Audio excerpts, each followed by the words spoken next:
नमस्कार दोस्तों, the smart vision classes में आप सभी का स्वागत है। तो जैसा कि हमने आपको पिछली क्लास में बताया था कि आज हम लोग क्या करेंगे, जैन धर्म के एमसीक्यू। अभी तक हम लोगों ने जैन धर्म के बारे में पढ़ा था।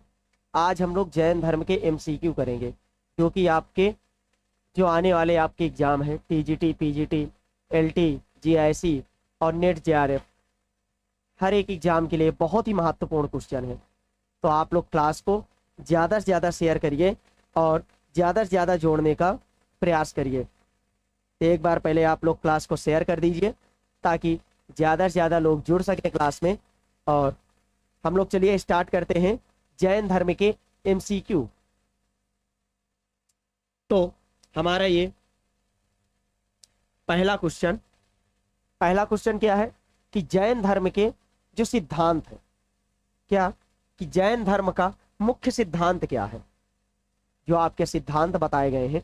तो जैन धर्म में प्रमुख सिद्धांत क्या है, किसके ऊपर बहुत अधिक जोर दिया गया है, कौन सा ऐसा सिद्धांत है जिसमें बहुत ज्यादा जोर दिया गया है। तो जैन धर्म के प्रमुख सिद्धांत आपके क्या है, आप लोग कमेंट सेक्शन में बताइए कि जैन धर्म के जो प्रमुख सिद्धांत है वो कौन कौन से हैं, उसके बारे में आप लोग बताइए। तो कमेंट सेक्शन आप लोगों के लिए खुला है, आप लोग कमेंट सेक्शन में बताइए कि जैन धर्म के जो प्रमुख सिद्धांत है उसमें से सबसे ज्यादा जोर किस पे दिया गया है। तो आपका इसमें कौन सा आंसर हो जाएगा, तो इसमें हो जाएगा आपका अहिंसा। आप लोग जानते हैं कि जैनिज्म में अहिंसा को बहुत ही ज्यादा जोर दिया गया है। अहिंसा जो है जैनिज्म में सबसे अधिक जोर दिया गया है, कोई एक चीज है तो वो क्या है, पंच महाव्रत में अहिंसा। और ये आपके जो सत्य हो गया, अस्तेय हो गया, अपरिग्रह हो गया, तो ये आपके इसमें आपका जो एक और जुड़ जाता है और फिर ये क्या बन जाते हैं, आपके पंच महाव्रत क्या होते हैं, इन्हीं को बोला जाता है पंच महाव्रत। तो इसमें अपरिग्रह हो गया, अहिंसा हो गया और सत्य हो गया, अस्तेय हो गया, इसके साथ ब्रह्मचर्य जब इसमें हम जोड़ देते हैं, क्या ब्रह्मचर्य, ये क्या हो जाते हैं, पंच महाव्रत। क्या हो जाते हैं मित्रों, तो ये हो जाते हैं आपके पंच महाव्रत। और अगर इसमें देखा जाए कि ये आपके चारों किसने दिया था, तो कौन थे, जो 23वें आपके तीर्थंकर थे, कौन, पार्श्वनाथ। 23वें तीर्थंकर कौन थे, पार्श्वनाथ, उन्होंने दिया था। तो किसने इनका जो ये जो सिद्धांत है किसने दिया था, तो पार्श्वनाथ ने इन सिद्धांतों को दिया था। तो चलिए अगला क्वेश्चन हम लोग करते हैं कि अगला कौन सा है कि जैन धर्म में मोक्ष प्राप्त करने के लिए क्या आवश्यक है। ये जो तपस्या, ध्यान, आत्म संयम की सभी, आप लोग कमेंट सेक्शन में बताइए कि इनमें से क्या होगा कि जैन धर्म में अगर आप लोगों को मोक्ष प्राप्त करना है तो उसके लिए क्या ऐसी चीजें हैं जो कि आपको करनी पड़ेंगी, क्या आवश्यक होता है। तो उसमें आप लोग बताइए, कमेंट सेक्शन में आप लोग बताइए कि इनमें से क्या सही होगा, तपस्या होगा कि ध्यान होगा कि आत्म संयम होगा कि इनमें से सभी होगा। आप लोग कमेंट सेक्शन में बताइए कि इनमें से क्या सही होगा। आप लोग क्लास को शेयर करते रहिए ताकि ज्यादा से ज्यादा लोग जुड़ सकें क्लास में। तो क्लास को शेयर करते रहिए। इसमें आपका जैन धर्म में जो मोक्ष प्राप्त करने की प्रक्रिया है, तो उसमें आपका तपस्या, ध्यान और आत्म संयम, उपर्युक्त तीनों चीजों को लिया गया है कि आपको तपस्या भी करनी पड़ेगी, कठोर तपस्या का नियम दिया गया है।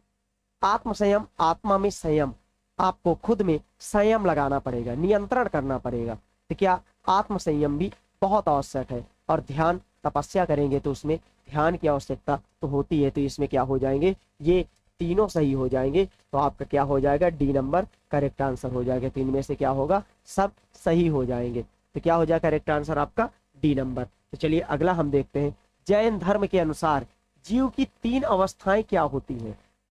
आखिरकार जो जीव होता है, हमने आपको बताया था कि इसमें जीव, अजीव, पुद्गल, इन सभी के बारे में हम आपसे बता चुके हैं। तो इसमें जो जीव होता है उसकी 3 जो अवस्थाएं होती हैं, प्रमुख 3 अवस्थाएं कौन कौन सी होती हैं। संसार, मोक्ष और निर्वाण होता है, कि पुण्य, पाप और मोक्ष होता है, अज्ञान, ज्ञान और मोक्ष होता है, कि संसार, बंध और मोक्ष होता है। आखिरकार जीव की 3 अवस्थाएं क्या होती हैं। आप लोग बताइए, आप लोग कमेंट सेक्शन में बताइए कि जो जीव की अवस्थाएं होती हैं, जो 3 अवस्थाएं हैं, वो कौन सी होती हैं।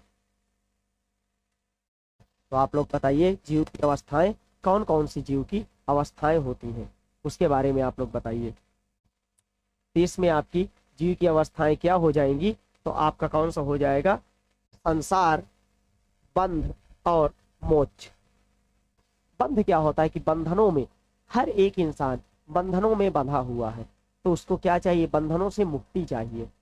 और संसार रूपी जो जीवन है, इसके जो चक्रानुक्रम है कि एक बार आपका जन्म लेते हैं, उसके बाद से फिर आप कर्मों का फल प्राप्त करते हैं, उसके बाद से फिर से आपकी मृत्यु होती है, दोबारा जन्म लेते हैं। उस बंधन से जब आप मुक्त होते हैं तो उसको क्या बोलते हैं, हम मोक्ष प्राप्त करना बोलते हैं। तो जीव की जो 3 अवस्थाएं हैं, 3 महत्वपूर्ण अवस्थाएं मानी गई हैं, तो कौन सी आपकी 3 महत्वपूर्ण अवस्थाएं मानी गई हैं, तो आपकी जीव की संसार हो गया, बंध हो गया और मोक्ष हो गया। इसके बाद जैन धर्म के प्रमुख ग्रंथ कौन कौन से हैं, तो बताइए आप लोग कि जैन धर्म के प्रमुख ग्रंथ कौन कौन से हैं इनमें से। तो पहला आपका दिया है आगम, दूसरा आपका दिया है अंग, तीसरा आपका दिया है उपांग और चौथे में दिया है, क्या ये सभी आपके जैन धर्म ग्रंथ के प्रमुख जैन धर्म ग्रंथ हैं। तो आप लोग बताइए इसमें जैन धर्म ग्रंथ कौन कौन से हैं, इनमें से कौन से महत्वपूर्ण है, कौन से प्रमुख जैन ग्रंथों में इनको लिया गया है। आप लोग क्लास को शेयर करते रहिए ताकि ज्यादा से ज्यादा लोग क्लास में जुड़ते रहें। क्लास को आप लोग शेयर करते रहिए।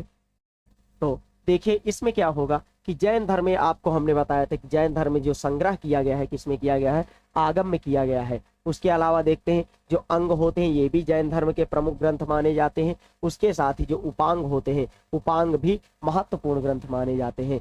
जैन जो अंग होते हैं, अंग कितने आपके माने गए हैं, तो 12 अंग माने गए हैं। कितने, 12 अंग माने गए हैं।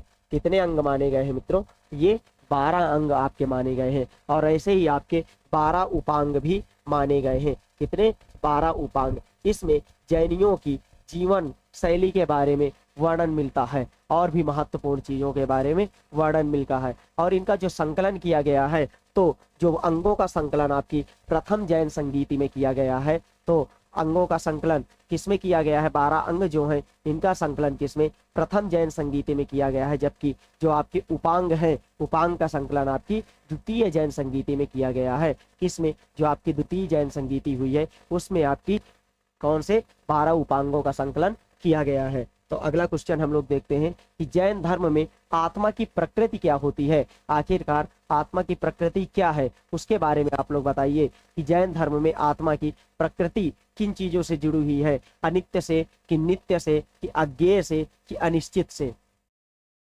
इसमें आत्मा की प्रकृति किससे जुड़ी हुई है, उसके बारे में आप लोग बताइए कि जैन धर्म की जो आत्मा की प्रकृति है वो किससे जुड़ी हुई है, अनित्य से जुड़ी है कि नित्य से जुड़ी है कि अज्ञेय से जुड़ी है कि अनिश्चित से जुड़ी है। तो इसके बारे में आप लोग बताइए। तो 5वें का आपका ऑप्शन क्या हो जाएगा, आप लोग कमेंट सेक्शन में बताइए कि 5वें का आपका राइट ऑप्शन क्या हो जाएगा। 5वें का आपका कौन सा राइट आंसर हो जाएगा, तो 5वें का आपका हो जाएगा बी नंबर।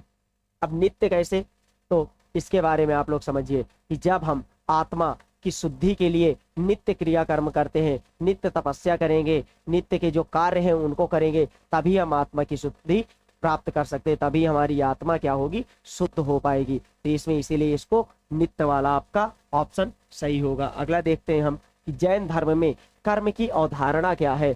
कर्म की जो अवधारणा है वो क्या है आखिरकार जैन धर्म में।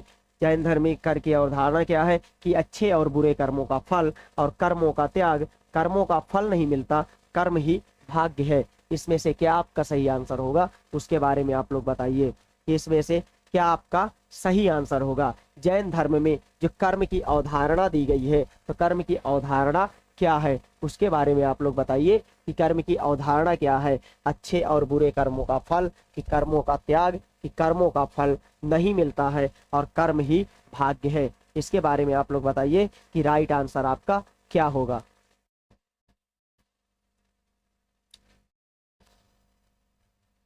आप लोग क्लास को शेयर करते रहिए ताकि ज़्यादा से ज़्यादा लोग जुड़ते रहें। तो इसमें आपका जैन धर्म में कर्म की अवधारणा क्या होगी? अच्छे और बुरे कर्मों का फल क्या हो जाएगा? इसमें ए नंबर आपका सही हो जाएगा। अब अच्छे और बुरे कर्मों का फल कैसे, कि आप लोगों को पता होगा कि जैन धर्म कर्म पर ज्यादा विश्वास करता है।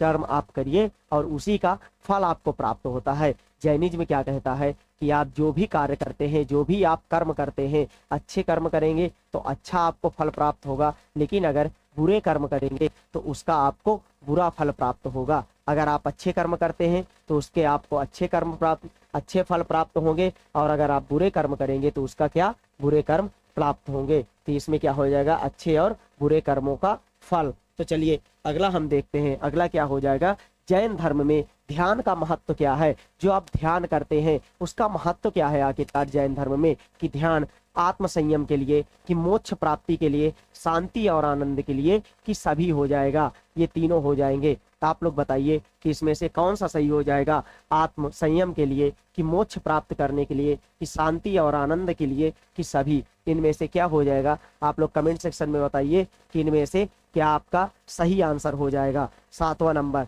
क्या हो जाएगा इसमें से? आप लोग बताइए कि इसका राइट आंसर क्या हो जाएगा।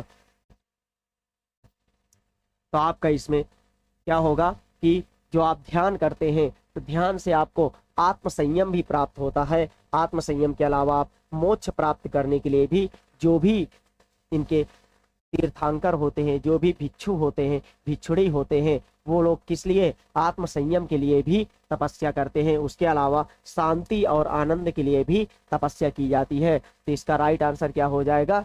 डी नंबर राइट आंसर हो जाएगा। क्या हो जाएगा? डी नंबर राइट आंसर हो जाएगा। तो इसमें क्या, आत्म संयम के लिए भी ध्यान किया जाता है, उसके अलावा मोक्ष प्राप्त करने के लिए भी ध्यान किया जाता है, और उसके अलावा किस लिए ध्यान किया जाता है? तो मन की शांति के लिए और आनंद के लिए भी ध्यान किया जाता है। इसीलिए ध्यान पर बहुत अधिक जोर दिया गया है जैनिज्म पर। हिंदुइज्म में भी ध्यान जब आप करते हैं, ध्यान पर बहुत ज्यादा ध्यान और योग पर जोर दिया गया है। तो चलिए हम लोग 8वां क्वेश्चन देते हैं, अगला देखते हैं। अगला क्या है कि जैन धर्म के अनुसार संसार का उद्देश्य क्या है?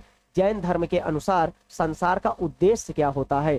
किस प्रकार से संसार में लोग रहते? क्या है? धन और वैभव प्राप्त करना, मोक्ष प्राप्त करना, सुख और दुख का अनुभव करना, कि आत्मज्ञान प्राप्त करना? इनमें से क्या होगा आपका राइट आंसर? उसके बारे में आप लोग बताइए कि राइट आंसर आपका क्या हो जाएगा, कि जैन धर्म के अनुसार संसार का क्या उद्देश्य होता है? धन और वैभव प्राप्त करना उद्देश्य होता है, कि मोक्ष प्राप्त करना उद्देश्य होता है, कि सुख और दुख का अनुभव प्राप्त करना होता है, या आत्मज्ञान का क्या होता है, प्राप्त करना होता है? कि आत्मज्ञान जो आप प्राप्त करते हैं वो आपका मुख्य उद्देश्य होता है।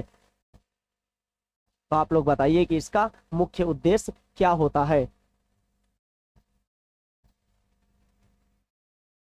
आज आप लोगों की संख्या बहुत कम दिखाई दे रही है। आप लोग क्लास को शेयर करते रहिए, ज्यादा से ज्यादा लोगों को क्लास शेयर करिए ताकि लोग जुड़ सकें। तो इसमें आपका क्या हो जाएगा राइट आंसर? तो राइट आंसर इसमें क्या हो जाएगा आपका? मोक्ष प्राप्त करना। क्या हो जाएगा? मोक्ष प्राप्त करना। अब आपका जो मुख्य उद्देश्य होता है जैन धर्म के अनुसार, जो जीवन का मेन उद्देश्य होता है, क्या होता है? मोक्ष को प्राप्त करना। और जब आप तपस्या करते हैं तो उसके माध्यम से आपको मोक्ष की प्राप्ति होती है। तो जीवन का मुख्य उद्देश्य क्या होता है? मोक्ष को प्राप्त करना। तो चलिए हम लोग अगला क्वेश्चन देते हैं। जैन धर्म में अपरिग्रह का अर्थ क्या होता है? जो आपके पंच महाव्रत होते हैं, हमने आपको बताया था कि पंच महाव्रत आपके कौन कौन से हैं। आपका पहला आपका अहिंसा आता है, दूसरा आपका क्या आता है कि अस्तेय आता है, तीसरा आपका सत्य आता है, उसके बाद आपका क्या आता है कि अपरिग्रह आता है, और फिर आपका ब्रह्मचर्य आता है। तो आपके पंच महाव्रत के बारे में हमने आपको बताया। तो उसमें से आपका जो पंच महाव्रत होते हैं उसमें आपका अपरिग्रह होता है। अपरिग्रह का अर्थ क्या होता है? हमने आपको जब पहली क्लास हुई थी, पहली क्लास में आपको अपरिग्रह के बारे में बताए थे। तो आप लोग बताइए कि अपरिग्रह का मतलब क्या होता है? अपरिग्रह का अर्थ क्या होता है? अपरिग्रह मीन्स होता क्या है आखिरकार? इसके बारे में आप लोग बताइए कि अपरिग्रह क्या है। आप लोग बताइए कि अपरिग्रह क्या होता है। तो अपरिग्रह का मतलब क्या होता है कि संग्रह नहीं करना है। क्या होता है? संग्रह नहीं करना है। हमको किसी भी प्रकार की चीज़ों का संग्रह नहीं करना है। जो भी हमको चीज़ें मिल रही हैं उनका हमको संग्रह नहीं करना है। किसी प्रकार की संपत्ति जो है उसका हमको संग्रह नहीं करना है। जब आप किसी भी चीज़ का संग्रह नहीं करेंगे तो आपके पास मोह नहीं होगा। जब किसी चीज़ से लगाव नहीं होगा तो आपको पीड़ा नहीं होगी। तो इसीलिए बोला जाता है कि लगाव ही पीड़ा का कारण होता है। आप लोगों को पता होगा कि बोला जाता है कि लगाव ही क्या है? पीड़ा का कारण होता है। जब आपको किसी व्यक्ति या वस्तु से लगाव हो जाता है और उसके नष्ट हो जाने पर आपको पीड़ा होती है। इसीलिए लगाव को, जो आपका किसी से भी मोह को बहुत ज़्यादा, जैनिज्म में क्या बोला गया है कि मोह को आप छोड़ दीजिए तभी आप मोक्ष की प्राप्ति कर सकते हैं। तो अपरिग्रह का अर्थ यहाँ पर क्या हो जाएगा? आपका संग्रह नहीं करना है। हमको किसी भी प्रकार का संग्रह नहीं करना है। तो चलिए अगला हम लोग देखते हैं कि अगला कौन सा हो जाएगा। जैन धर्म में तीर्थ स्थलों में से कौन सा है? ये जो जैन धर्म तीर्थ स्थल दिए हुए हैं इनमें से कौन सा आपका सही है? तीर्थ स्थल कौन से हैं? शिखर जी है, पावापुरी है, कुंभलगढ़ है और इनमें से सभी क्या हो जाएगा आपका? इनमें से आप लोग बताइए, कमेंट सेक्शन में आप लोग बताइए कि इनमें से क्या आपका सही हो जाएगा कि शिखर जी, पावापुरी और कुंभलगढ़, इनमें से क्या आपका राइट आंसर हो जाएगा? इसके बारे में आप लोग बताइए। तो क्या होगा इसका राइट आंसर? इनमें से हो जाएगा सभी, क्योंकि शिखर जी के बारे में हम लोग जानते हैं। शिखर जी कहाँ पर है? तो आपका झारखंड में शिखर जी पड़ता है। कहाँ पर? झारखंड। कहाँ पर पड़ता है? झारखंड में जो पारसनाथ की पहाड़ी है, कौन सी? पारसनाथ की पहाड़ी, जिसको हम लोग बोलते हैं पारसनाथ की पहाड़ी पे ये क्या? शिखर जी पाया जाता है। यहाँ पर एक माना जाता है कि जो आपके 24 भिक्षु हुए हैं, 24 भिक्षु हुए हैं, 24 भिक्षुओं में से 20 भिक्षुओं ने मोक्ष प्राप्त किया है। 20 भिक्षु क्या हुए हैं? मोक्ष को प्राप्त किए हैं। पारसनाथ की पहाड़ी पर टोटल 24 भिक्षुओं ने तपस्या किया है। उसमें से कितने भिक्षुओं ने यहाँ पर मोक्ष की प्राप्ति की है? तो आपके 24 में से 20 भिक्षुओं ने मोक्ष की प्राप्ति की है। इसी में से आपके एक पार्श्वनाथ भी हैं। कौन से? 23वें तीर्थंकर पार्श्वनाथ भी हैं। 23वें तीर्थंकर आपके पार्श्वनाथ भी हैं, जो कि कहाँ पर? शिखर जी में ही आपके पारसनाथ की पहाड़ियों में क्या? मोक्ष की प्राप्ति किए थे। और इसके अलावा आप लोग अगर जानेंगे तो इसकी जो परिक्रमा होती है, हर वर्ष यहाँ पर जैन समुदाय के लोग आते हैं और यहाँ पर जो पहाड़ है, जो पारसनाथ की पहाड़ी है, पारसनाथ की पहाड़ी का क्या करते हैं ये लोग? परिक्रमा करते हैं। और यह झारखंड का सबसे ऊंचा पर्वत माना जाता है। क्या माना जाता है? झारखंड का सबसे ऊंचा पर्वत माना जाता है। क्या माना जाता है? सबसे ऊंचा पर्वत, सबसे ऊंचा पर्वत माना जाता है। कहाँ का? आपका झारखंड का सबसे ऊंचा पर्वत माना जाता है पारसनाथ की पहाड़ी। और इसकी जो परिक्रमा है तो वह कितनी बड़ी परिक्रमा है? तो परिक्रमा देख लेते हैं कि जो पारसनाथ की पहाड़ी की परिक्रमा है तो 27 किलोमीटर की है। कितने किलोमीटर की है? तो आपकी 27 किलोमीटर की परिक्रमा है इस पहाड़ी की। तो जैन भिक्षु जो आते हैं परिक्रमा करते हैं। उसके बाद से हम लोग पावापुरी के बारे में जान लेते हैं। तो पावापुरी क्या है कि यहाँ पर जो जैन धर्म के 24वें तीर्थंकर हुए महावीर स्वामी, उनका क्या हुआ था? निर्वाण हुआ था। यहीं पर उनकी मृत्यु हुई थी। तो ये पावापुरी उस जैन भिक्षुओं का क्या? तीर्थ स्थल माना जाता है। कुंभलगढ़ के बारे में जानते हैं। तो कुंभलगढ़ क्या है? तो कुंभलगढ़ आप लोग जानते हैं कि हिंदुइज्म जैनिज्म के लिए भी बहुत महत्वपूर्ण स्थल है। कुंभलगढ़ में ही आप लोग जानते हैं कि जो महाराणा प्रताप है उनका किला था कुंभलगढ़ में ही। तो आपका महाराणा प्रताप का भी किला था। लेकिन जैनिज्म में आखिरकार ये किस प्रकार से इंपॉर्टेंट है? तो कुंभलगढ़ में आखिरकार है क्या? तो कुंभलगढ़ में जब आप जानते हैं कि अरावली की पहाड़ियाँ, कुंभलगढ़ के बारे में आप लोगों को पता होगा कि ये कहाँ पर स्थित है। अरावली की जो पहाड़ियाँ हैं, अरावली की पहाड़ियाँ जो हैं, जिसको आप लोग क्या बोलते हैं, अरावली के पहाड़ियों को क्या बोला जाता है, भारत की महान दीवार के नाम से इसको जाना जाता है। अरावली की जो पहाड़ियां हैं इनको हम भारत की महान दीवार के नाम से भी जानते हैं। और यहाँ पर जो मंदिर है तो कौन सा मंदिर है, गोले राव का मंदिर, गोले राव जैन मंदिर। कौन सा है आपका, गोले राव जैन मंदिर। गोले राव जैन मंदिर आपका कहाँ पाया जाता है, गोले राव जैन मंदिर आपका अरावली की पहाड़ियों पर पाया जाता है। यहाँ पर 9 मंदिरों का समूह है। गोले राव जो मंदिर है यह क्या है, 9 मंदिरों का समूह है जो आपका कहाँ पर, कुंभलगढ़ में पाया जाता है। इसीलिए आपके ये तीनों ही जैन धर्म के तीर्थ स्थलों में आते हैं। आपका क्या राइट आंसर हो जाएगा, डी नंबर आपका राइट आंसर हो जाएगा। तो अगला हम लोग देखते हैं, जैन धर्म में ब्रह्मचर्य, जैन धर्म में ब्रह्मचर्य का महत्व क्या है। जैन धर्म में जो ब्रह्मचर्य करते हैं, हमने आपको कल जो पंच महाव्रत थे उनके बारे में हमने आपको बताया था। जो आपका ब्रह्मचर्य होता है, ब्रह्मचर्य का महत्व किस लिए बहुत ज़्यादा आवश्यक होता है, ब्रह्मचर्य का आखिरकार महत्व क्या है, उसके बारे में आप लोग बताइए कि ब्रह्मचर्य का महत्व क्या है। आप लोग कमेंट सेक्शन में बताइए कि जो आपका ब्रह्मचर्य होता है उसका क्या महत्व है।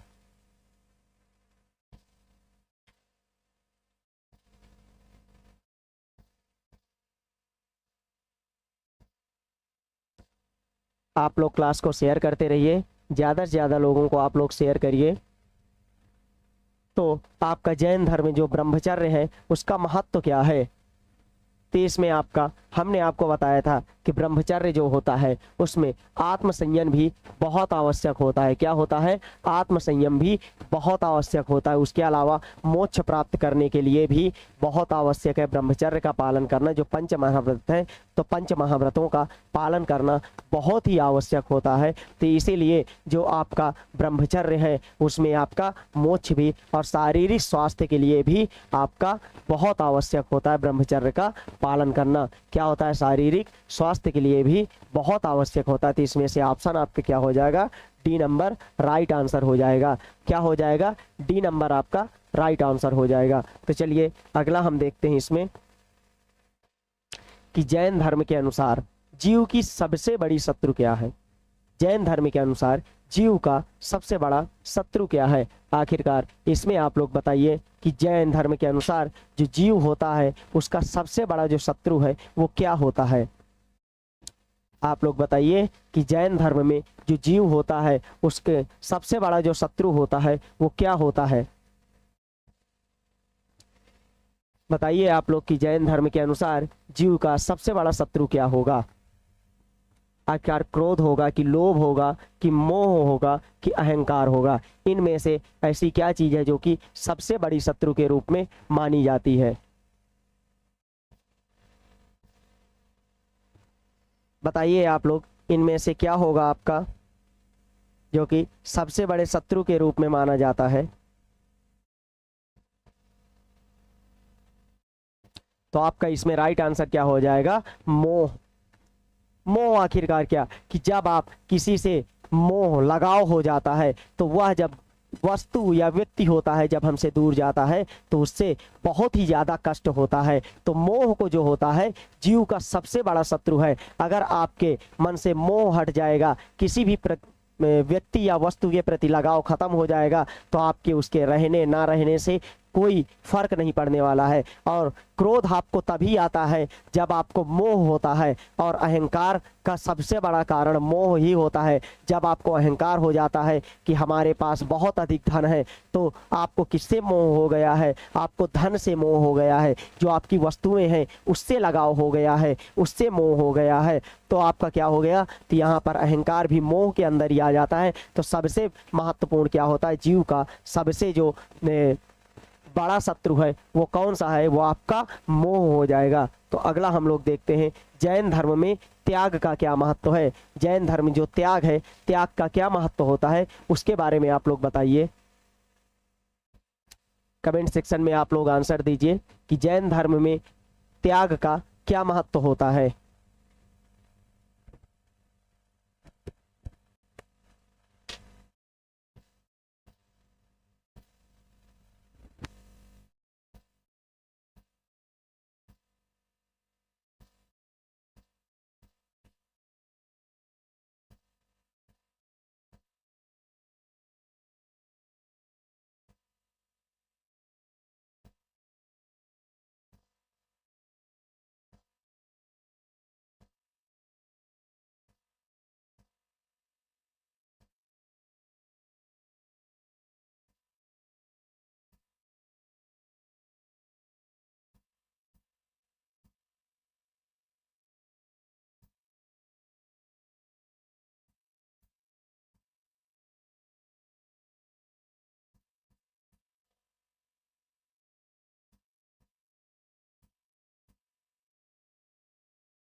अब आ रही है वॉइस?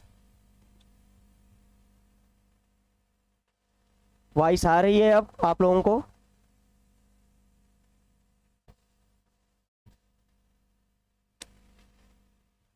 अब वॉइस आ रही है आप लोगों के पास?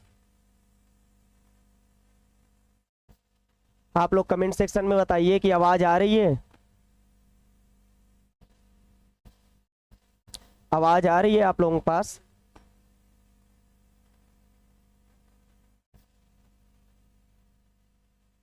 Okay Shivani Singh ji, all clear. ठीक है, तो चलिए आगे देखते हैं इसमें। तो ठीक है, एमडी असगर अली। तो चलिए हम लोग इसमें देखते हैं क्या है कि जैन धर्म के तीर्थंकरों की जो अंतिम सूची में तीर्थंकर आते हैं उसमें कौन से आपके आए हैं। तो तीर्थंकर इसमें आपके, जैसे कि आप लोग जानते हैं कि जो अंतिम 24वें तीर्थंकर हैं, तो 24वें तीर्थंकर आपके कौन से हैं? आपके महावीर स्वामी के बारे में आप लोग जानते हैं कि महावीर स्वामी आपके 24वें तीर्थंकर थे। उसके अलावा अगर हम लोग देखें कि ये तो आपके 24वें तीर्थंकर हो गए, उसके अलावा ये कौन से तीर्थंकर थे? तो आप लोग अरिष्टनेमी के बारे में जानते हैं। तो आपके 20वें तीर्थंकर के रूप में कौन माने जाते हैं? आपके अरिष्टनेमी क्या माने जाते हैं? 20वें तीर्थंकर। इनके बारे में एक आप लोग सुनते होंगे कि अरिष्टनेमी को हम मानते हैं कि ये श्री कृष्ण के चचेरे भाई थे। कौन थे? श्री कृष्ण के चचेरे भाई थे। तो कौन आपके जो अरिष्टनेमी है। उसके बाद पार्श्वनाथ के बारे में जाने, तो पार्श्वनाथ के बारे में आप लोग जानते हैं कि ये 23वें तीर्थंकर थे। कौन थे आपके 23वें तीर्थंकर? कौन से थे? आपके पार्श्वनाथ। और ऋषभ देव कौन है? तो ऋषभ देव आपके प्रथम तीर्थंकर माने गए हैं। कौन आपके प्रथम तीर्थंकर कौन माने गए हैं? ऋषभ देव। और इनके दो पुत्रों का वर्णन मिलता है आपके जैनिज्म में। तो आपके दो पुत्रों का वर्णन कौन कौन से दो पुत्रों का वर्णन मिलता है? तो आपको पता होगा कि एक आपके भरत और दूसरे आपके बाहुबली। किनका? बाहुबली। तो आपके दो लोगों का वर्णन मिलता है, भरत और बाहुबली का वर्णन मिलता है। तो चलिए आगे हम लोग देखते हैं, अगला क्वेश्चन देखते हैं। 19वां नंबर, आत्मज्ञान का क्या अर्थ है जैन धर्म में? आत्मज्ञान जो होता है उसका क्या अर्थ है जैन धर्म में? इसके बारे में आप लोग बताइए कमेंट सेक्शन में कि जो जय आत्मज्ञान होता है उसका क्या अर्थ है जैन धर्म में। आप लोग बताइए आत्मज्ञान का क्या अर्थ होता है। आप लोग बताइए कमेंट सेक्शन में कि जो आत्मज्ञान है उसका क्या अर्थ होता है। आत्मज्ञान का क्या अर्थ है जैन धर्म में? केवल भगवान से जुड़ना, आत्मा का शुद्धिकरण, आत्मा का भटकाव, आत्मा का एकत्र होना, इनमें से क्या है जैन धर्म में जो आप आत्मज्ञान प्राप्त करते हैं? तो उसका क्या है इनमें से अर्थ? आप लोग बताइए। तो इसमें क्या हो जाएगा आत्मज्ञान का कि आत्मा का जब शुद्धिकरण हो जाता है, क्या हो जाता है? आत्मा का शुद्धिकरण हो जाता है, तो तब आप क्या प्राप्त करते हैं? ज्ञान प्राप्त करते हैं। तो यहाँ पर आत्मज्ञान तभी होता है जब आत्मा का शुद्धिकरण होता है। तो क्या होता है? आत्मज्ञान आपको तभी प्राप्त होता है। शिवानी सिंह बिल्कुल सही आंसर। शिवानी सिंह बिल्कुल सही, बी नंबर। तो क्या हो जाएगा? आत्मा का शुद्धिकरण। तो चलिए अगला हम लोग देखते हैं। जैन धर्म में सिद्धांत में द्रव्य का क्या अर्थ है? जो द्रव्य है उसका क्या अर्थ है? धर्म, तत्व, पदार्थ, शरीर, क्या है इसमें अर्थ? आप लोग कमेंट सेक्शन में बताइए कि जो जैन धर्म में आपके सिद्धांत पाए जाते हैं द्रव्य का क्या अर्थ है। बताइए आप लोग कि द्रव्य जो है उसका क्या अर्थ है। क्लास को आप लोग शेयर करते रहिए, ज़्यादा से ज़्यादा लोगों को आप लोग क्लास शेयर करिए। तो इसमें आपका क्या हो जाएगा आप लोग बताइए। जैन धर्म के सिद्धांत में द्रव्य का क्या अर्थ है? बताइए आप लोग।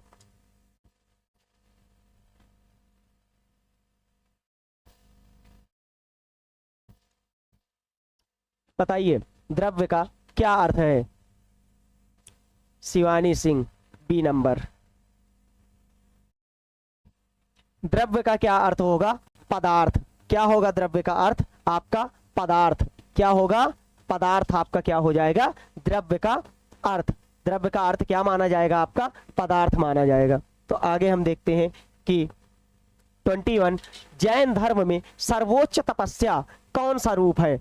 जो आप सर्वोच्च तपस्या करते हैं उसमें से कौन सा रूप है? उपवासी तपस्या, संयम तपस्या, मौन तपस्या, समाधि तपस्या। जब आप उपवास रख करके तपस्या करते हैं वो है कि संयम, जब आप नियंत्रण में तपस्या करते हैं, एक नियम में करते हैं, तो वो आपका संयम तपस्या। मौन तपस्या, जब आप मौन होकर के तपस्या करते हैं तो उसमें क्या, आप मौन तपस्या। समाधि तपस्या, जब आप समाधि साधना में बैठते हैं तो ये तपस्या। तो आपकी सर्वोच्च तपस्या कौन सी मानी जाती है? इसमें आप लोग बताइए, आप लोग बताइए कि जैन धर्म में सर्वोच्च तपस्या कौन सी मानी जाती है?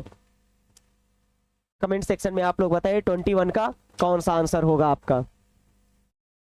Shivani Singh B number.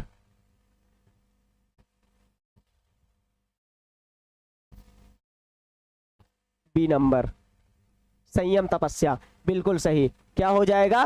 B number आपका राइट आंसर हो जाएगा। क्या हो जाएगा? संयम तपस्या। तो जब आप एक साथ नियंत्रण के साथ तपस्या, नियमित रूप से आप तपस्या करते हैं तो वही आपकी सर्वोच्च मानी गई है। कैसी सर्वोच्च तपस्या क्या मानी गई है? जब आप रेगुलर नियमित रूप से करते हैं तो क्या मानी गई है? आपकी सर्वोच्च तपस्या मानी गई है। तो अगला हम देखते हैं, जैन धर्म के अनुसार जीवों की संख्या कितनी है?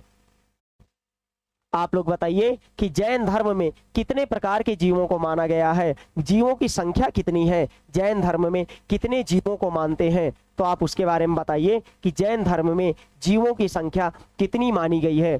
आप लोग बताइए कमेंट सेक्शन में कि जैन धर्म में जीवों की संख्या कितनी मानी गई है।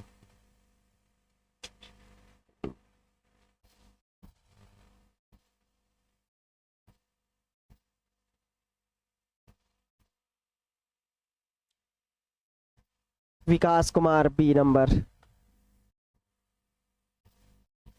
अनंत, बिल्कुल सही। क्या हो जाएगा? B number.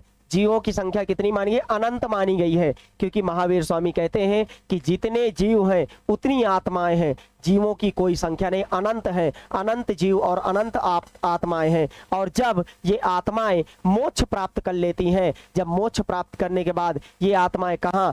सिद्ध लोक में जाती हैं। तो आत्माएं रहती कहां पर हैं? तो सिद्ध लोक में आत्माएं रहती हैं। तो आपको हमने बताया कि जो आत्माएं रहती कहां पर हैं? सिद्ध लोक में। लेकिन कौन सी आत्माएं सिद्ध लोक में रहती हैं? तो वो आत्माएं जो मोक्ष प्राप्त कर लेती हैं वो आत्माएं कहां रहती हैं? सिद्ध लोक में रहती हैं। तो इसमें आगे हम लोग देखते हैं 23 नंबर कि जैन धर्म के अनुसार सम्यक दर्शन का अर्थ क्या है? जो आपको हमने बताया था, सम्यक दर्शन, सम्यक आचार और सम्यक, और एक क्या है आप लोग बताइए? 3 आपके त्रिरत्न हमने आपको बताया था। क्या क्या है आपके? सम्यक दर्शन, सम्यक आचार, और एक क्या है आप लोग बताइए? सम्यक दृष्टि। क्या है? सम्यक दृष्टि। तो इसमें क्या हो जाएगा? जैन धर्म के अनुसार सम्यक दर्शन का अर्थ क्या होगा? इसमें आप लोग बताइए कि सम्यक दर्शन का अर्थ क्या होगा।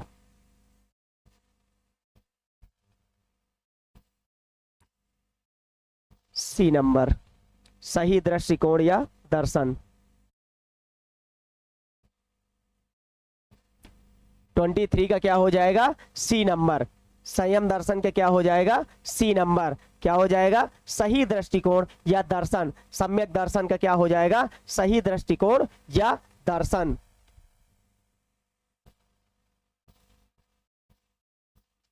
ट्वेंटी थ्री का क्या हो जाएगा? C number. क्या हो जाएगा 23 का? C number. अगला हम देखते हैं 24 का, जैन तत्व की संख्या कितनी है? जैन में तत्वों की संख्या कितनी मानी गई है?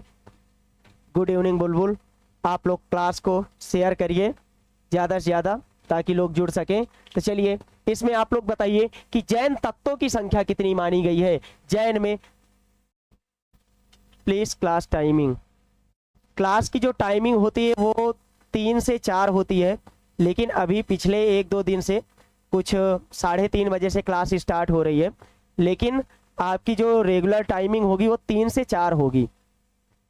आपकी जो क्लासेस होंगी तो वो आपकी 3 से 4 होंगी। और आप लोग कमेंट सेक्शन में बताइए आप लोगों का ये जैनिज्म समाप्त हुआ है, इसके पहले की जो क्लासेस हुई हैं हम लोगों की, तो हमने पहले इस्लाम धर्म को बताया था, उसके बाद से बुद्धिज्म हुआ है, जैनिज्म हो चुका है। इसके बाद अब अगला कौन सा टॉपिक आप पढ़ना चाहेंगे, तो आप उसके बारे में कमेंट सेक्शन में बताइएगा कि आप लोग कौन से टॉपिक के बारे में आप लोग जानना चाहते हैं, ताकि हम लोग कल से उसके बारे में क्लासेस कर सके। तो चलिए आप लोग बताइए, जैन तत्वों की संख्या कितनी होती है? आखिरकार कितने जैन तत्व माने गए हैं? विकास कुमार, बिल्कुल सही। कितने माने गए हैं आपके? 7 तत्व माने गए हैं। कितने तत्व माने गए हैं? तो 7 आपके तत्व माने गए हैं। अब कौन कौन से तत्व हैं उसके बारे में हम लोग देख लेते हैं। तो पहला आपका कौन सा आता है? जीव आता है। दूसरा आपका अजीव हो गया। तीसरा आपका आश्रव हो गया। चौथा आपका बंध हो गया। क्या हो गया? आपका जीव हो गया, अजीव हो गया, आश्रव हो गया, बंध हो गया। उसके अलावा आपका कौन सा हो गया? संवर हो गया, निर्जरा। पांचवा आपका संवर, निर्जरा, और 7वां आपका तत्व क्या होता है? मोक्ष। आपका जो जीव होता है, जीव आखिरकार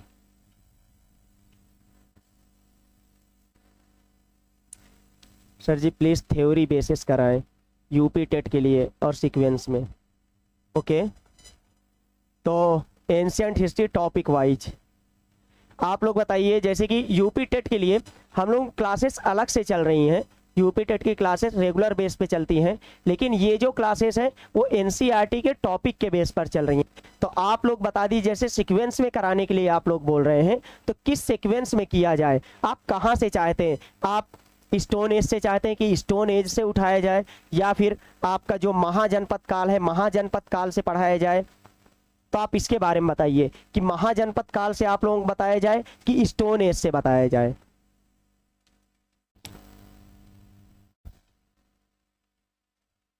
नेट जेआरएफ की भी क्लासेस स्टार्ट हो रही हैं। हम लोगों का जो एप्लीकेशन है, ओके, आप लोग डेली आइए और आप लोग बताइए कि किस सीक्वेंस में आप चाहते हैं क्लासेस। आप किस तरीके से क्लासेस चाह रहे हैं कि स्टोन एज से आप लोगों को बताया जाए कि आप लोग जनपद महाजनपद से बताया जाए?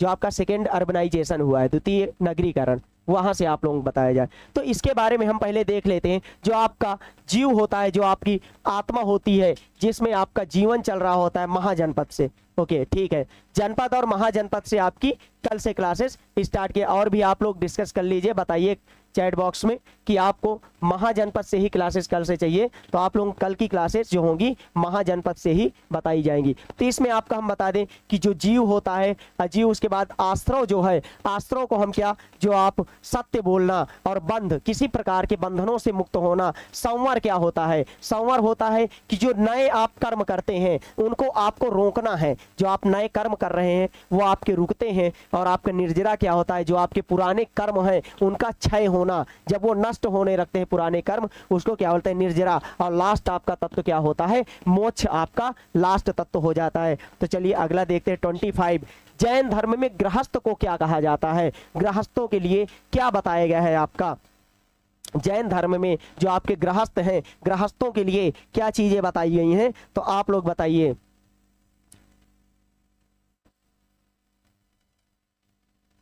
टाइमिंग ये होगा, प्लीज नोटिफिकेशन भेज दिया करो, ठीक है? उसका नोटिफिकेशन आप लोगों को मिल जाया करेगा,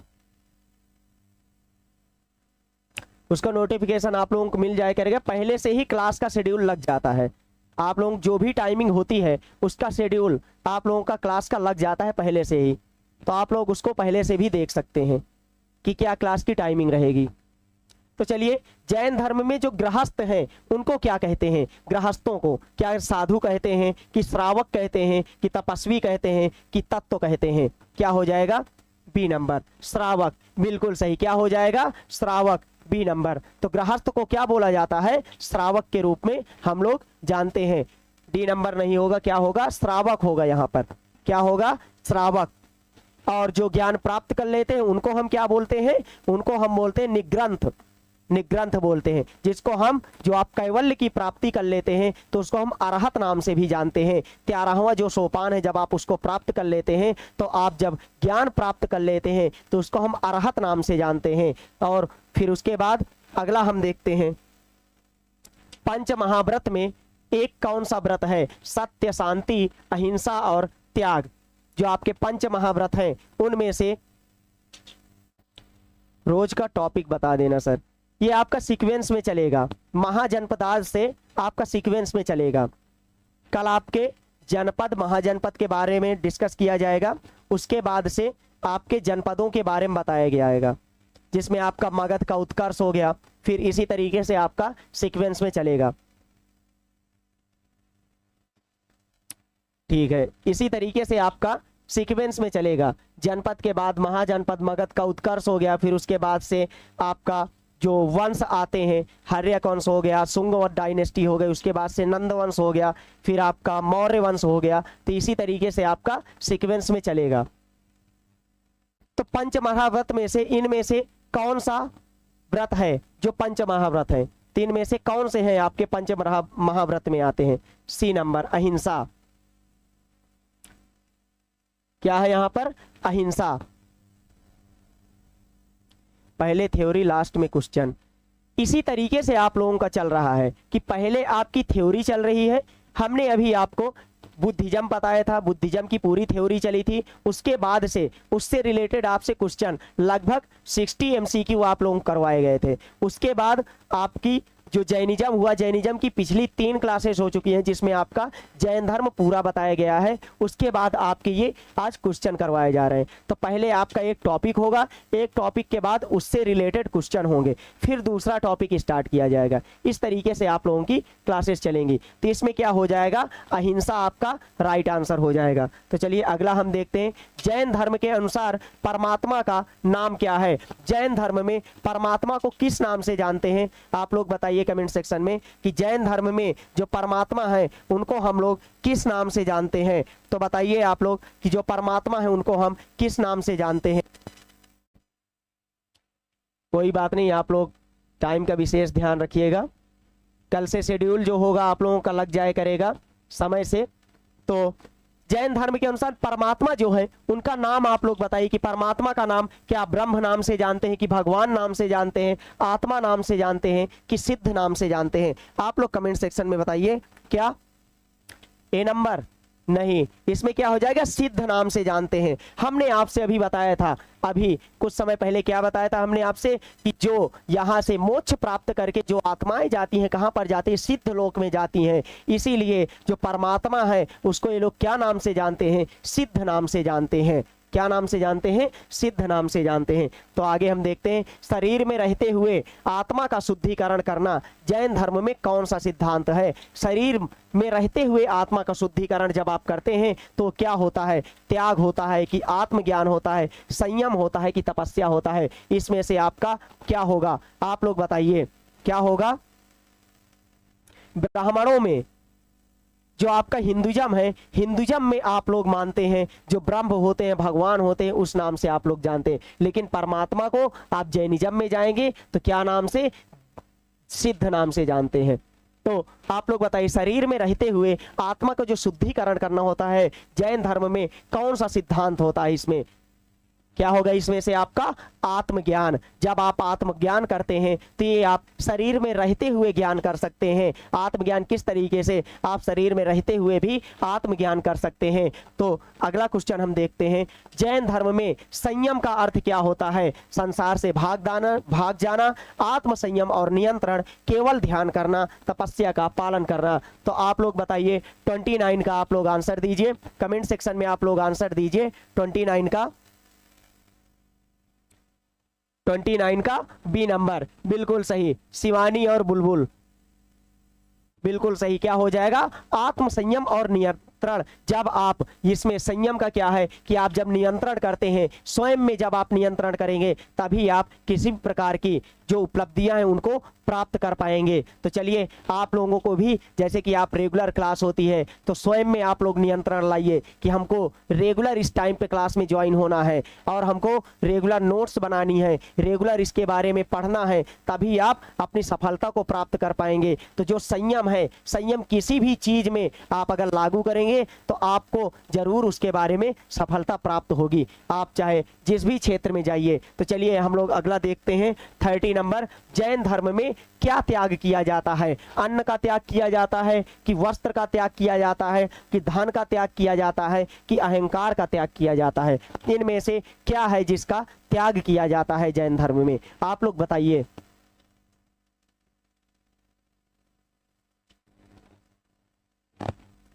जैन धर्म में किसका त्याग किया जाता है? बताइए आप लोग कि जैन धर्म में किसका त्याग किया जाता है? ऐसी क्या चीज है जिसका त्याग किया जाता है? टाइम सुबह। सुबह का इसलिए नहीं हो सकता है कि सुबह हमको भी कहीं जाना होता है, इस कारण से हम 2 बजे खाली होते हैं। सर जी हम डेली स्टूडेंट हैं इंग्लिश वाले सर जी, प्रशांत सर के 6 PM पर। ओके हाँ ठीक है। आप लोगों की जो इसका राइट आंसर होगा क्या होगा? अहंकार। 30 का क्या होगा? अहंकार। तो आपका इसमें अहंकार का त्याग क्या होता है? किया जाता है। तो अगला हम लोग देखते हैं कि इसमें जैन धर्म में सिद्ध का क्या मतलब होता है? सिद्ध का मतलब क्या होता है जैन धर्म में? आप लोग ऐसे रेगुलर बेस पे क्लास ज्वाइन करिए। तो जैन धर्म में के अनुसार सिद्ध का क्या मतलब होता है? जो सिद्ध होते हैं उसका मतलब क्या होता है? इसमें आप लोग बताइए कि अपूर्ण होता है कि भगवान होता है, शुद्ध आत्मा होता है, ज्ञानी व्यक्ति होता है? सिद्ध का मतलब क्या होता है? तो इसका आपका राइट आंसर क्या हो जाएगा? C number. क्या होता है? जो आपकी शुद्ध आत्मा होती है, क्या हो जाएगा? शुद्ध आत्मा जो होती है वो कहाँ जाती है? सिद्ध लोक में। हमने अभी आपसे बताया था कि जो आपकी सिद्ध आत्मा होती है, नहीं भगवान नहीं होगा इसमें, इसमें क्या हो जाएगा? शुद्ध आत्मा होगी। क्योंकि जब आपकी आत्मा शुद्ध हो जाती है, ज्ञान प्राप्त कर लेती है और यहाँ से जब कहाँ जाती है? मोक्ष प्राप्त कर लेती है, तो कहाँ जाती है? सिद्ध लोक में जाती है। तो सिद्ध का मतलब क्या होता है? शुद्ध आत्मा। जहां पर शुद्ध आत्माओं का वास होता है उसको हम सिद्ध लोक नाम से जानते हैं। तो अगला देखते हैं जैन धर्म में 13 पर्व का क्या महत्व है? जो 13वां पर्व है, हमने आपसे बताया था कि यहाँ पर टोटल 14 जो आपके सोपान होते हैं उनको पार करना पड़ता है। जो 14 आपके क्या होते हैं? पर्व होते हैं, उनको पार करना होता है। तो इसमें 13वें पर्व का क्या है? आचार्य के आदेश का पालन करना, 13 नियमों का पालन करना, आत्मा के शुद्धिकरण के पूर्व विशेष साधना। क्या होता है इसका राइट आंसर? सी नंबर। बिल्कुल सही। क्या होता है? C number. जब आप 13वें पर्व को पार करते हैं तो क्या कैवल्य की प्राप्ति करते हैं? क्या कैवल्य की प्राप्ति होती है? कैवल्य की प्राप्ति। और जब कैवल्य की प्राप्ति कर लेता है मनुष्य तो उसको हम क्या नाम से जानते हैं? तो अरहत नाम से जानते हैं। क्या नाम से? अरहत नाम से जानते हैं। तो जब कैवल्य की प्राप्ति करता है मनुष्य तो उसको हम क्या नाम से? अरहत नाम से जानते हैं। और जो आपका 14वां सोपान होता है, तो जब आप निर्वाण मोक्ष की प्राप्ति करते हैं तो उसको हम क्या बोलते हैं? निर्वाण बोलते हैं। और 14वां पर्व होता है आपका। तो अगला हम देखते हैं जैन धर्म में जिन शब्द का अर्थ क्या होता है? जो जिन है उसका शब्द क्या होता है? उसका अर्थ क्या होता है? तो जिन का मतलब क्या होता है? जब आपके जैन में जो जिन बनते हैं उसका मतलब क्या होता है? विजेता। क्या होता है? विजेता। जो अपने मन को जीत लेता है उसको हम क्या? विजेता बोलते हैं। जो सारी जो सांसारिक जो विरोध है सांसारिक चीजों से, जब वो ऊपर उठ जाता है और उनसे जब वो जीत जाता है तो उसको हम क्या जानते हैं? क्या नाम से? विजेता नाम से जानते हैं। क्या नाम से? विजेता नाम से जानते हैं।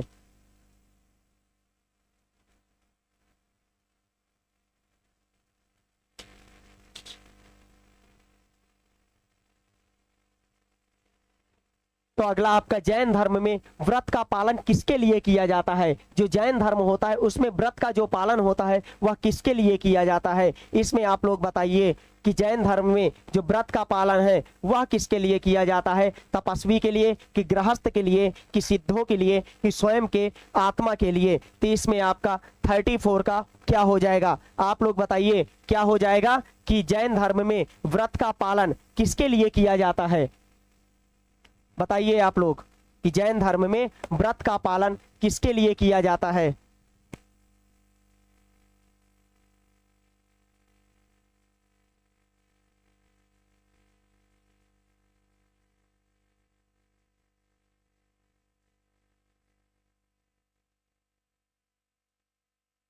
तो आप लोग बताइए कि जैन धर्म में व्रत का पालन किसके लिए किया जाता है? तो इसमें बताइए आप लोग किसके लिए किया जाता है? कमेंट सेक्शन में आप लोग बताइए। सिद्धों के लिए किया जाता है। किसके लिए? सिद्धों के लिए आपका पालन किया जाता है।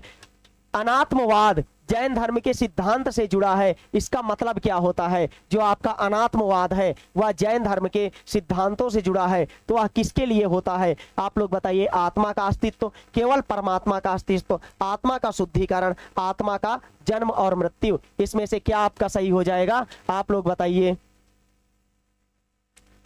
किसके लिए हो जाएगा? जी बुलबुल जी, सेल्फ के लिए, स्वयं के लिए।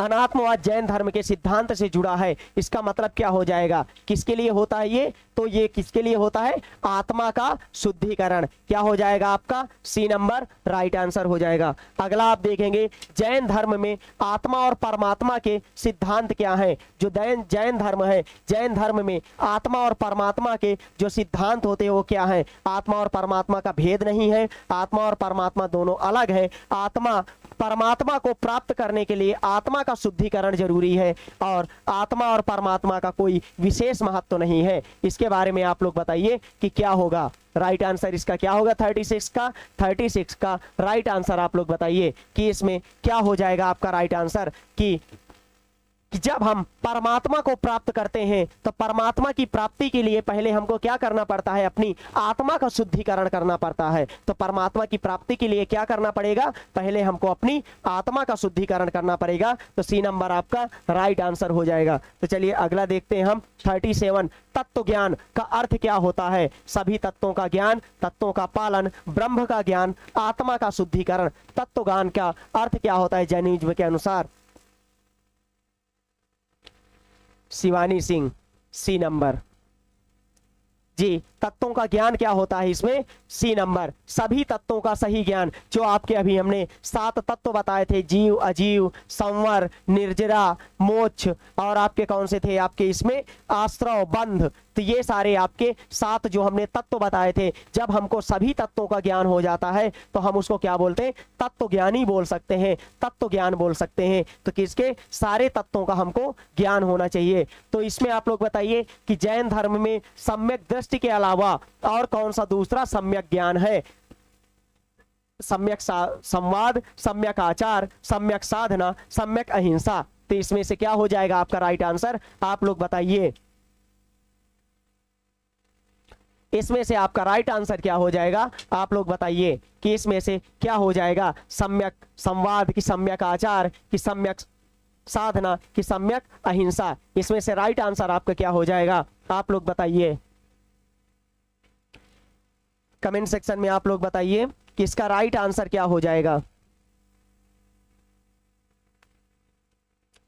आप लोग इसके बारे में बताइए क्या हो जाएगा इसका? सम्यक आचार। हमने आपको 3 दर्शन बताया है, सम्यक दृष्टि, सम्यक दर्शन और सम्यक आचार। 3 आपके क्या होते हैं? इनको हम क्या बोलते हैं? त्रिरत्न बोलते हैं। क्या बोलते हैं? त्रिरत्न बोलते हैं। क्या बोलते हैं इन्हें? हम त्रिरत्न बोलते हैं। त्रिरत्न में आपके सम्यक आचार हो गया, सम्यक दृष्टि हो गया और सम्यक दर्शन। क्या आता है? सम्यक दर्शन। ये आपके क्या होते हैं?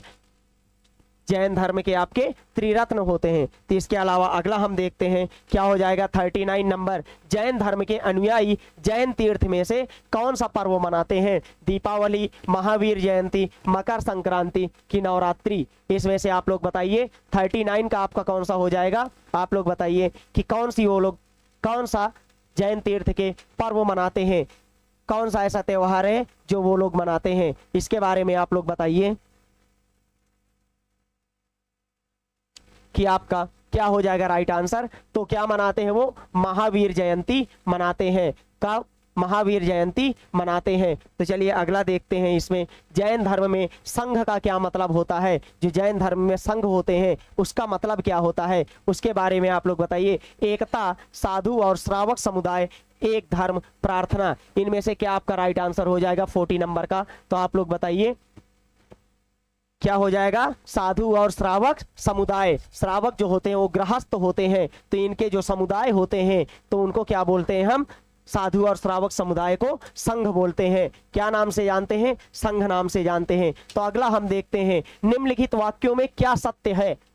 आप लोग इसके बारे में बताइए कि निम्नलिखित वाक्यों में क्या सत्य है। प्रथम जैन संगीति में भद्रबाहु ने भाग नहीं लिया था, भद्रबाहु दिगंबर थे। द्वितीय जैन संगीति में जैन धर्म श्वेतांबर और दिगंबर में बट गया। द्वितीय जैन सभा में जैन धर्म के साहित्यों में 12 अंग, 12 उपांग, 10 प्रकीर्ण, 6 छेद सूत्र, 4 मूल सूत्र व अनुयोग सूत्र में संकलित किया गया, जिनको हम लोग अनुयोग सूत्र किस में आते हैं आपके? इसको हम चुल्लिका ग्रंथ बोलते हैं। क्या बोलते हैं? चुल्लिका। क्या बोलते हैं इनको? हम चुल्लिका ग्रंथ बोलते हैं। जो आपके अनुयोग सूत्र हैं उनको हम चुल्लिका ग्रंथ के बारे में भी जानते हैं। क्या नाम से? चुल्लिका ग्रंथ। तो इसमें से आपके कौन कौन से सही हो जाएंगे? तो बताइए आप लोग। ये आपका लास्ट क्वेश्चन है, तो इसके बारे में आप लोग बताइए क्या हो जाएगा आपका? ये आपका प्रथम वाला सही है कि जैन संगीति में भद्रबाहु ने भाग नहीं लिया था। तो यहाँ पर जो आपका भद्रबाहु ने भाग नहीं लिया था, भद्रबाहु आपके इससे नकार दिए थे और यहीं से आपका ये 2 भागों में विभाजित हो जाता है। कौन सा आपका? इसमें आपका श्वेतांबर व दिगंबर में बट जाता है। तो ये द्वितीय जैन संगीति में नहीं बटा था, तो ये आपका किस में? प्रथम जैन संगीति में इसमें बंटवारा किया गया था। और ये आपका जो चौथा है द्वितीय जैन सभा में इन सब चीजों का संकलन किया गया था। तो आपका क्या हो जाएगा? 1, 2 और 4। तो आपका कौन सा ऑप्शन सही हो जाएगा? सी नंबर आपका सही हो जाएगा। तो चलिए ये आपके हो गए जैन धर्म से रिलेटेड क्वेश्चन। तो कल आप लोगों की महाजनपद के बारे में क्लास होगी और कल पहले हम लोग जनपद के बारे में जानेंगे कि जनपद से महाजनपद किस प्रकार से बने, संघ, जनपद, महाजनपद, इन सब के बारे में कल हम लोग जानेंगे। और कल की जो टाइमिंग रहेगी वो आपकी रहेगी 3 बजे से 4 बजे तक। 3 से 4 आप लोगों की टाइमिंग रहेगी। तो आप लोग क्लास में आ जाइएगा और आप लोगों को पहले से क्लास में शेड्यूल मिल जाएगा, आप लोग चेक कर सकते हैं। तो चलिए आज के लिए इतना ही, धन्यवाद।